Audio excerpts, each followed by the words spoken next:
Hello and welcome, everybody. This is our episode with insights with transformation leaders. We meet trailblazers and amazing business mentors and awesome people across the world. And today we have with us Denise Hewett. Welcome, Denise.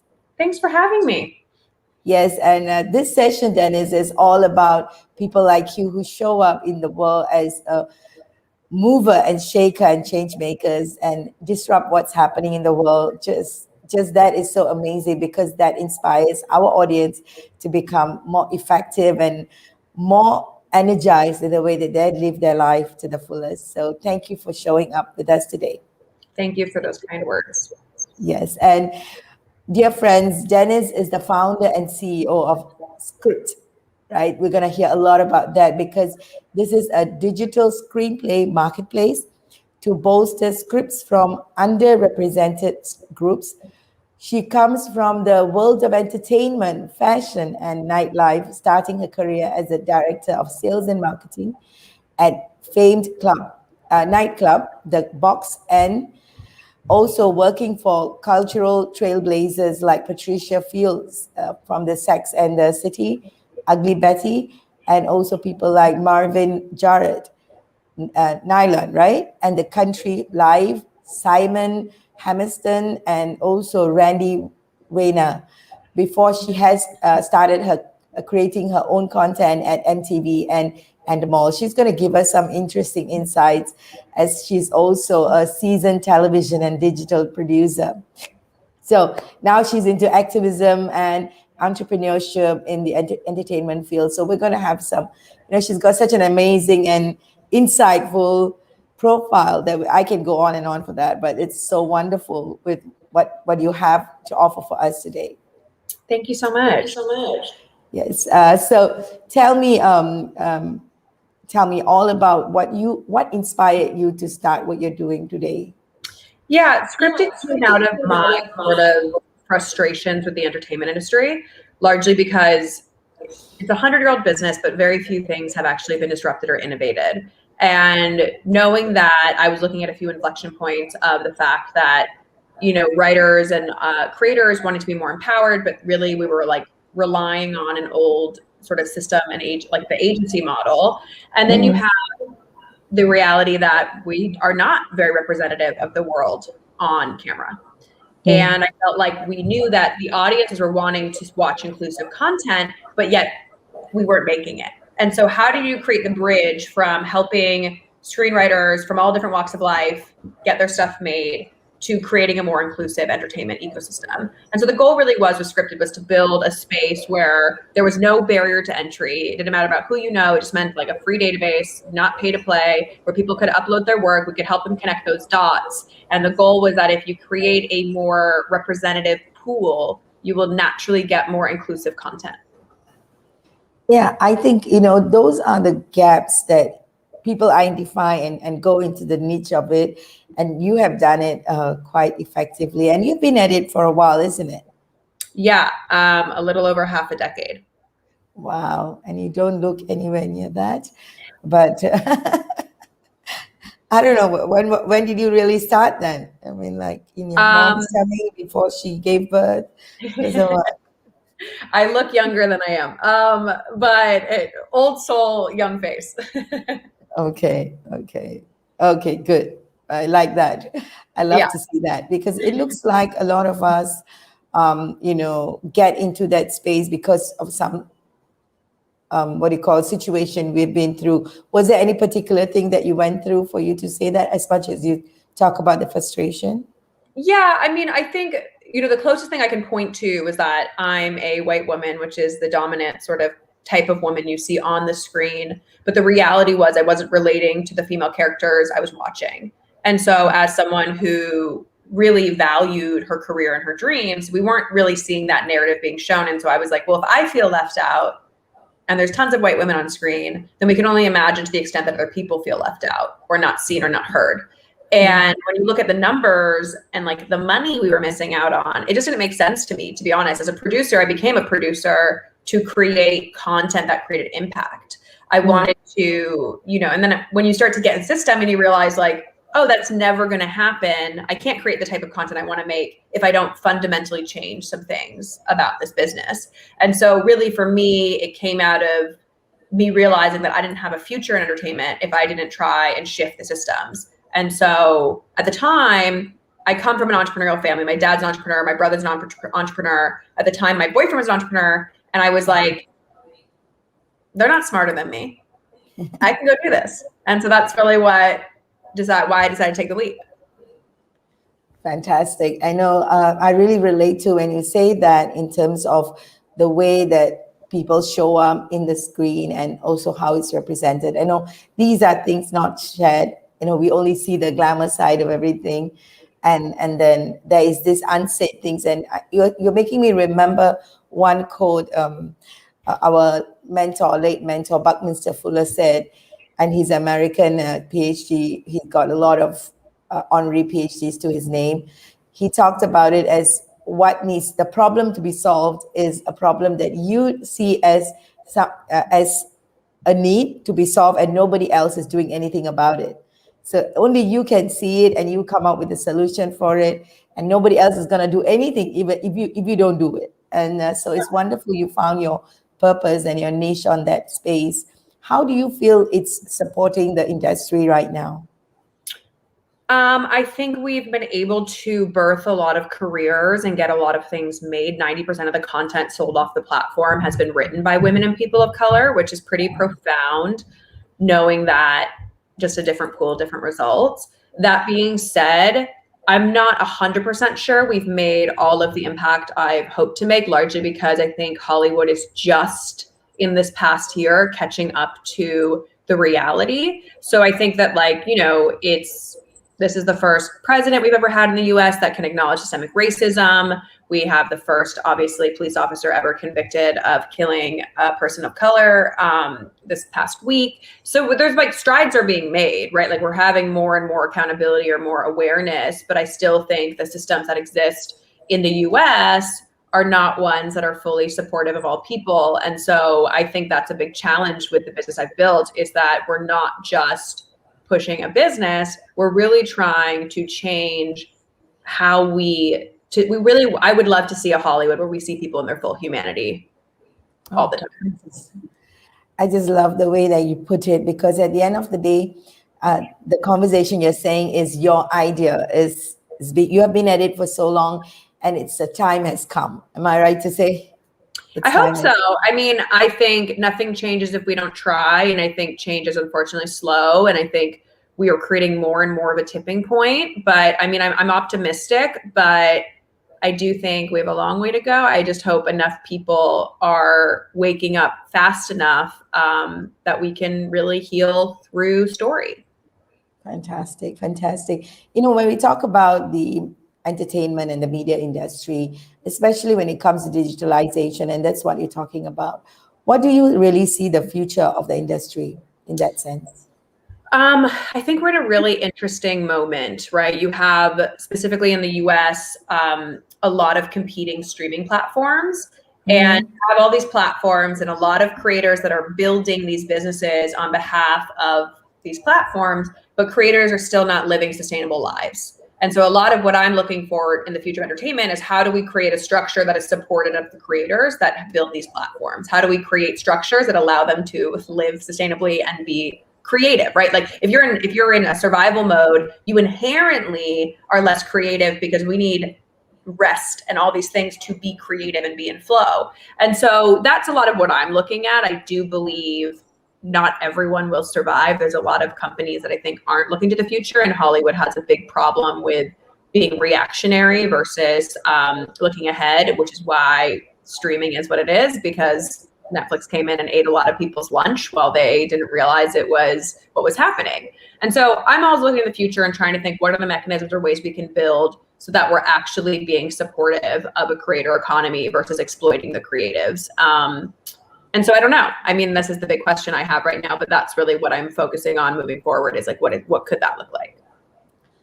So currently, you know, you are seeing it live from Hollywood, and does that represent the whole world? Of course not. I'm just curious. I mean, what do you think? I don't know enough about sort of like what's happening in Bollywood or Nollywood or, the Chinese market. I, know a little bit from obviously like news and stuff, but like my focus definitely like on American sort of content. I think there's a lot of opportunity, right? As Netflix and all these platforms move more localized, you're going to have a lot of things instead of like the US optioning the rights to a foreign format and making it again in, the US version. Now you're going to watch the stuff that's native with the native talent coming and surfacing through these streaming platforms. So that's exciting to me. I mean, to see more authentic stories, more authentic narratives. How can we actually start to, show these stories from people who've lived those experiences? So I think that's exciting, but I don't know. I do believe Hollywood has fallen short on representation for a very long time. And I don't know enough about other territories to know if they're doing it right or better. I can only hope that the more inclusive we make the world, the more connected we make the world, the more it does that better. Definitely, definitely. And the industry is, like what you said, had a hit. And the fact that, again, like what I said, the time has come for people to realize the power of the digital world and how it can, Netflix, how it kind of shifted the way that life was or can be right now in terms of the industry. What is the focus right now for the industry, you feel, right now for the industry? I don't know what I think there's I think right now streamers are really just figuring out they want to win. And so they're figuring out how to compete and win. I think you have Gen Z operates very differently. They don't love TV or going to the movie theaters the way that millennials and boomers do and Gen X. And so you have a really big shift in how people consume content, which I don't think we're set up for. Like Gen Z loves TikTok. They love all these different ways of consuming content that are short form. And so what does that mean for the future of entertainment? How are we going to be ingesting content moving forward? I think that's a really big question as that age group grows up. So, these are good questions. I don't have the answers to all of them, but I think that's like, if I ran the whole industry, these are some of the things I'd be asking. I'm just getting this wild thought in my mind as you say that they don't like to be watching movies and they like to be more interactive. I'm imagining scenes where people can just jump in online and like just how we jump into videos and Zoom calls and all of that. I feel like it could be, like Instagram allowing people to come in. Yeah, so I think that something like that might happen. Yeah, we don't know. We don't know what's going to happen. But I think that, it's sort of, there's a lot of opportunity. I just hope we do it right in the best way to take care of people. Yeah. So can you give us a little bit more deeper understanding of how you do your marketplace? And it's very interesting. If you can give more details on that and how does that support the people? Let's get a little bit into that conversation. Yeah, so we only win if our writers win. So we only make money if they make money. That's sort of how we work. It's a free platform. Anyone can upload from all over the world. And from there, producers, executives can comb the site. They can search by keyword. They can find be more precise about what they're looking, because a lot of companies have mandates and the types of content they're looking for, the types of writers they're looking to source. And so we become that open place for them to be discoverable. But then we also curate for a lot of, more sort of legacy people in the business. And so it just becomes a really great way to be discovered and supported. Every other platform that exists in the entertainment industry for screenplays is a pay-to-play system. And so you're paying every month for the hope of being discovered. And we fundamentally believe that's perpetuating a system of privilege. And we want to not do that anymore.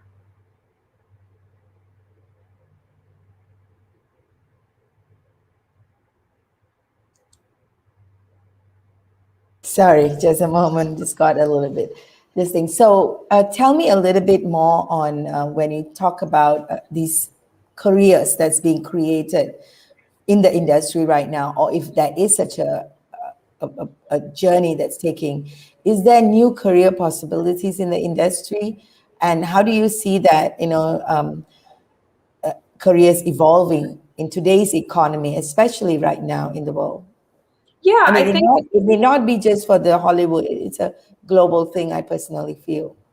Yeah, I think we're shifting from an economy that's, people used to have a job and a salary or like work on a show. And then, you sell the show, you do 100 episodes, you're like making good money, you're set for life. And because the models have sort of shifted, it's not the same sort of royalty residual model in entertainment that it used to be. I think you're seeing people having to work a little bit more to sort of make ends meet. And I think you're seeing the models change. So I think we're in this sort of like big economy where creators are having to do more, work more, also like output more. And it's a lot about like quantity, not quality. And I'm just a really big fan of not chasing these sort of what I call like sort of capitalistic, like outcomes, like followers and views and like output and just churning. I just think it contributes to burnout. And I'm much more interested in really being conscious of quality, the types of stories we're telling. And I think that's like sort of like an opposing belief right now. I think you have people that focus on quality and you have people that are really just focusing on output. And I think that's why we've seen some content, like in terms of quality, dilute over time, because it's about, we have to put X amount out so we can compete.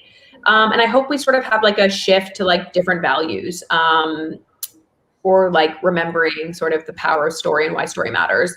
But that for me is a big thing, is I'm not interested in sort of the chasing model. I really just want to create strong containers for people to create and be supported and make money.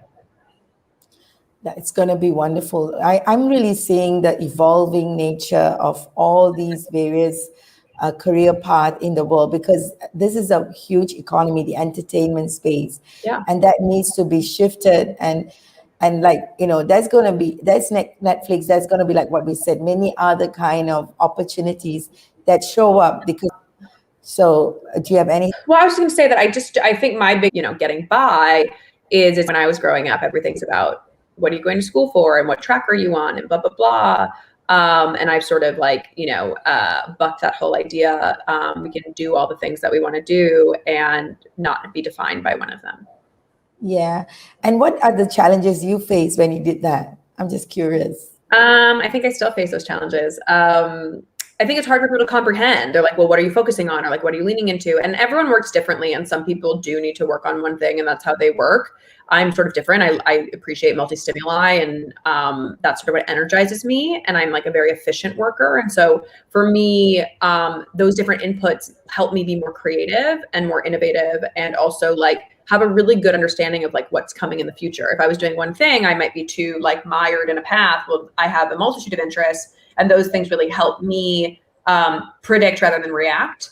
And I think it's hard. I think you have to like sort of explain to people, I don't want to be one thing. I can be an expert in lots of different things. I can be a great generalist. And I think it's, for people that are more linear thinkers, that can be a challenging thing to comprehend. But I don't think we have to make anything more palatable for people. We just have to be our authentic selves. Thank you so much for all that insight. I think you have been giving so much of value in the industry in a very different perspective. And I think this is refreshing that we need for today's world, especially like what you say, the millennial and everybody else, giving them hope that the industry has a lot more scope to grow. It's not about just one level of looking at things. And what message do you have for people that are watching this, especially the future generation, about the hope for the industry? I would tell them to go for it, but know that my whole thing is I don't want to deter anyone from their dreams, but I wish I was sort of more informed about the hierarchical systemic nature of Hollywood. I didn't really understand fully. I was a little naive in understanding those challenges. And then there's like the other side of being like a female founder in the investment space.